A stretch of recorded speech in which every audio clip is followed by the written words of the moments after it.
Hello everybody, and welcome to a quick overview in regards to the Crimson Harvest event, which is currently live and going to run until November 9. You are faced with a decision right when the event starts. With the agency window, you have to choose a faction you're going to run for. You can either go for Blood Raider or the Tetrimon. Depending on which faction you pick, you will be able to collect event points from the specific opponent for whatever faction you picked.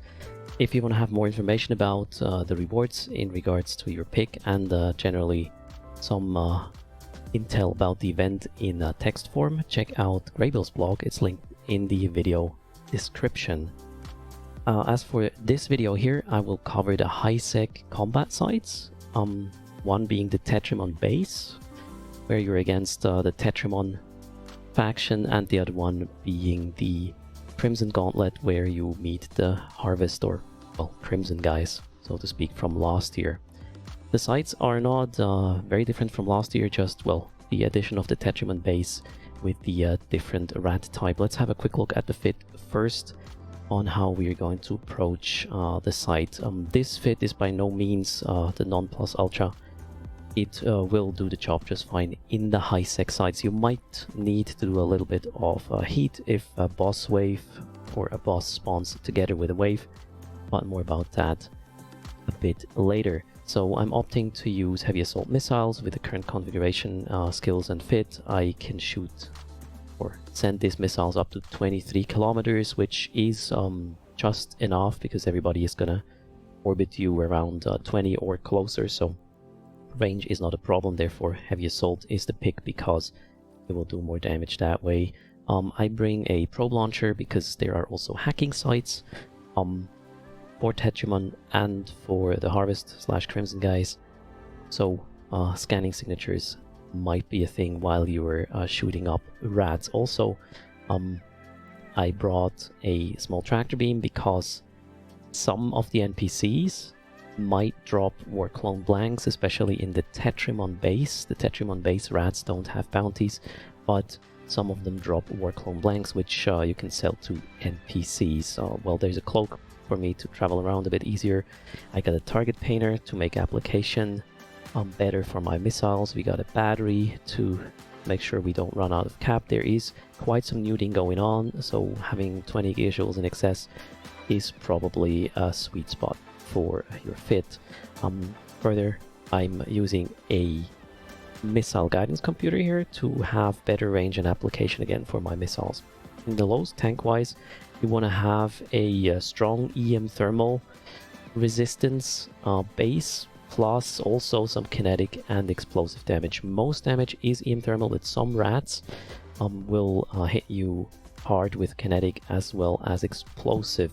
Since the spawns are sort of random, you can hit the spawn where there is 5 rats that are shooting you with kinetic, so bring something that can tank sort of all damage types. To account for the fact that the spawns differ and the incoming damage type differs, I'm going for a armor fit here with a reactive armor hardener and a single repper.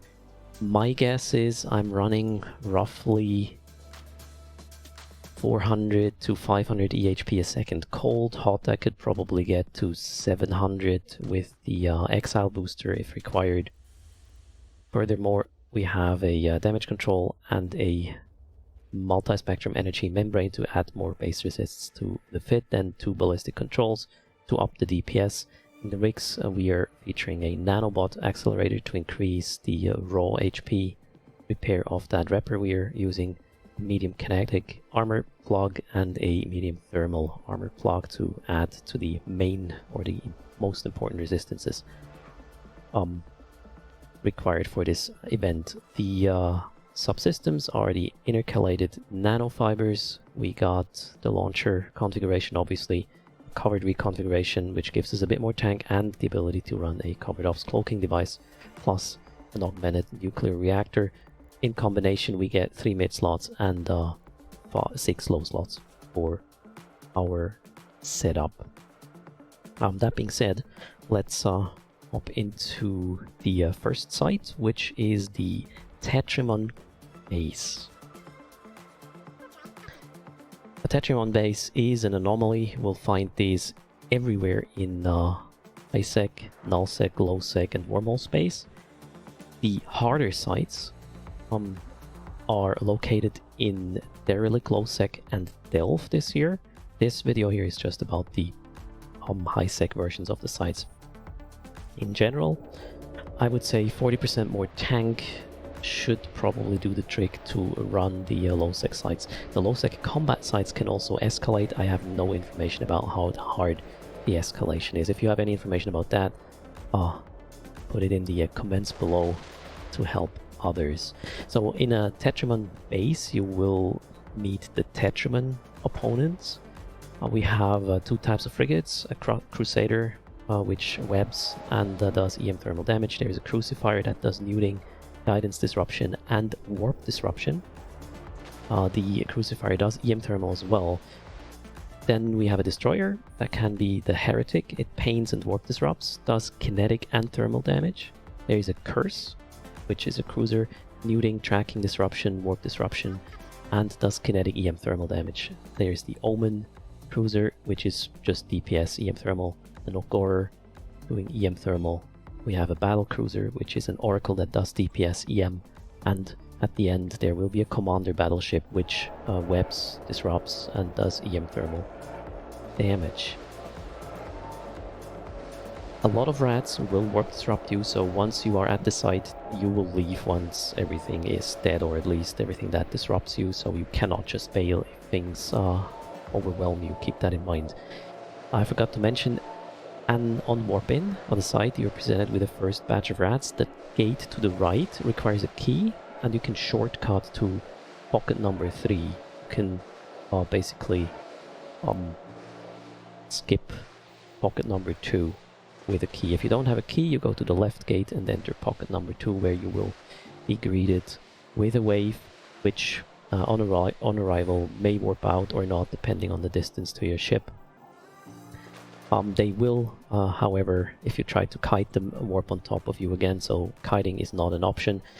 With all the webbing that is present at the site, there is no real sick tanking going on either, and you just have to, well, face tank everything and plan your tank accordingly. Also, CCP is suggesting that you're running these sites with battle cruisers, battleships, and upwards. I'm not sure if capitals can enter, but I would say a battle cruiser or a decent fit battleship can run these sites solo easily. I did it with a Tech 3 cruiser.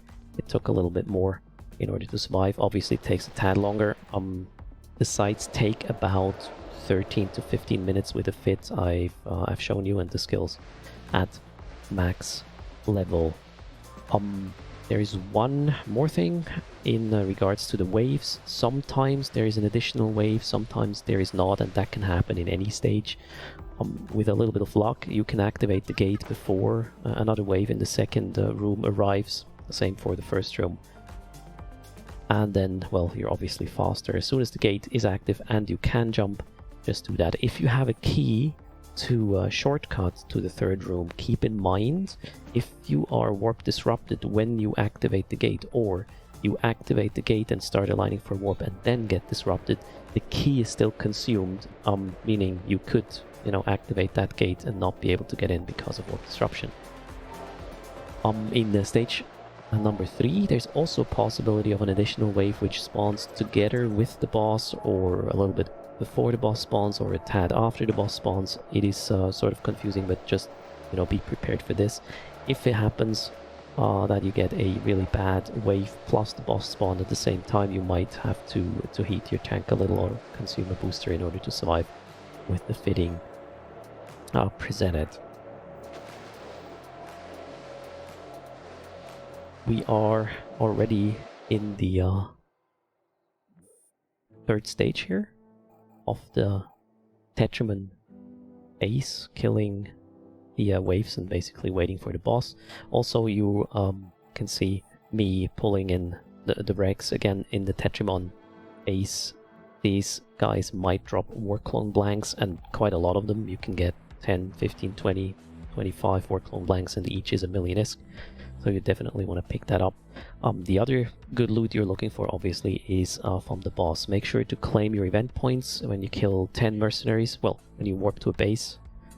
Well, one to the combat side, you can claim points when you kill 10 of the ships, you can claim points, and you can claim points when the boss dies. Also, if you do this in a team with a couple of people together, keep in mind that whoever does the most damage on the boss will get the points for the event tracker. And now let's just watch how the site progresses.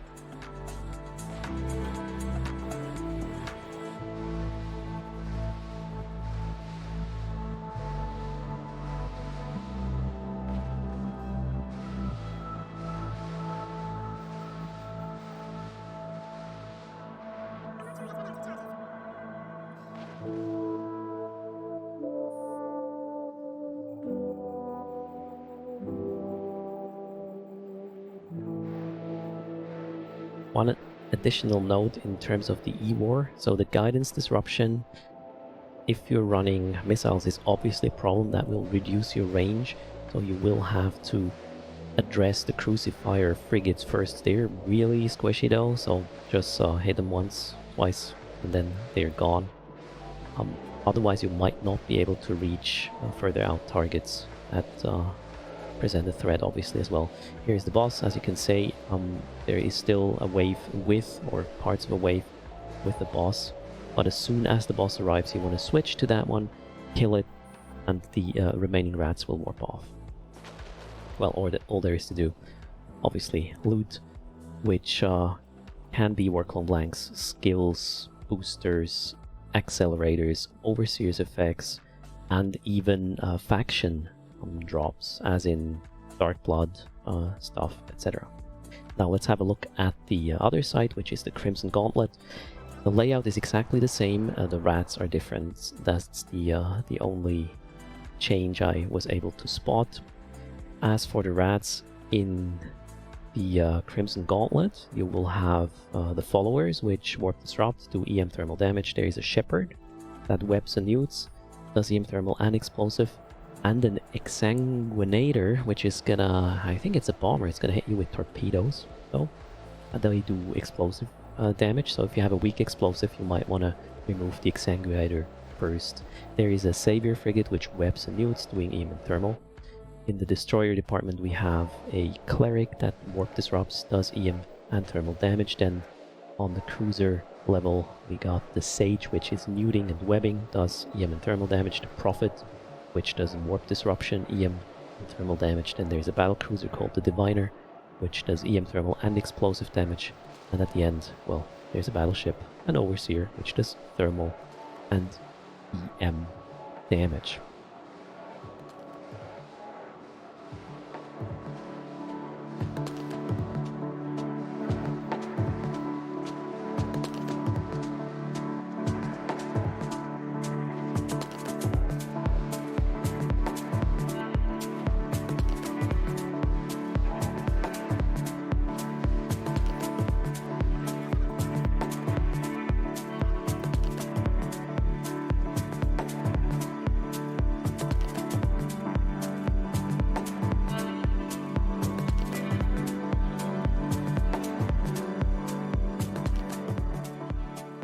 By now you might have noticed a very important detail, or realized that the fit does not feature a prop mod. Since there's a lot of webbing, speed or sick tanking is not a thing. You cannot kite these either because they warp off, so I opted to skip the prop mod completely, which sort of dictates how you want to run the site in terms of movement. As soon as you arrive in a stage you just approach the gate which is next, going to activate for you in order to get to the next stage. So while you're killing rats you have ample time to get to the gate which you activate next. So a prop mod is just a waste of a mid slot there.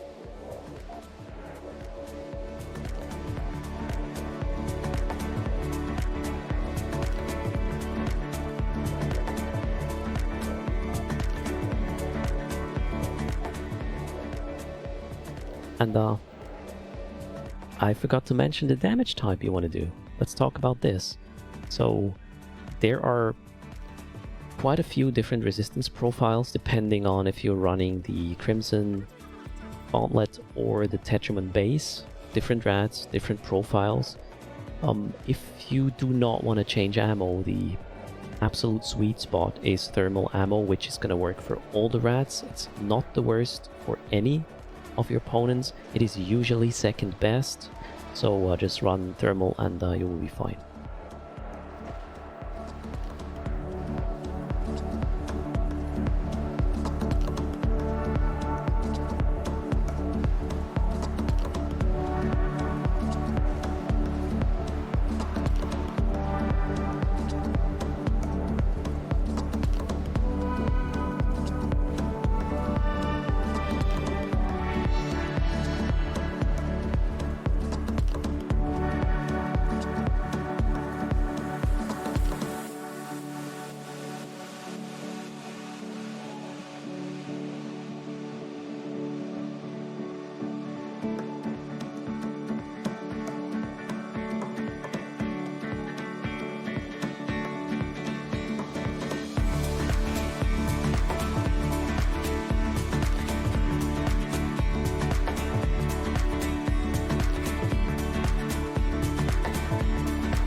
One final note in regards to drones. Do not use drones unless they are heavily bonused in terms of HP. The rats are extremely aggressive against drones and they're killing them pretty quickly because a lot of web is in the mix, and we have frigates as well as destroyers which are going to apply perfectly to your drone. So unless you're running a Gila maybe or a rattlesnake, better keep your drones in, and if you're using drones, obviously make sure to just pull them back ASAP when they catch aggro.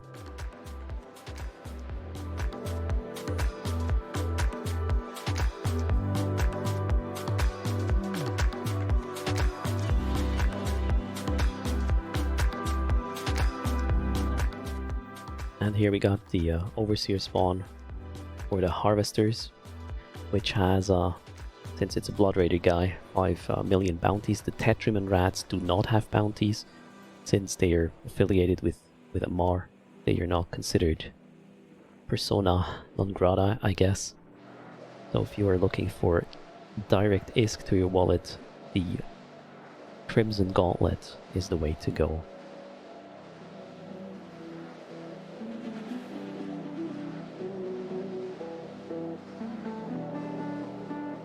Well, that's pretty much it. That's how the sites work. The layout for Tetrimon Base and Crimson Gauntlet is exactly the same. The low-sec sites have the same layout as well. They just spawn bigger waves again, bring maybe 40% more tank. And obviously low-sec, be prepared for everything. But that's it from the event information I have for you. Thanks for watching, take care, and I'll see you next time.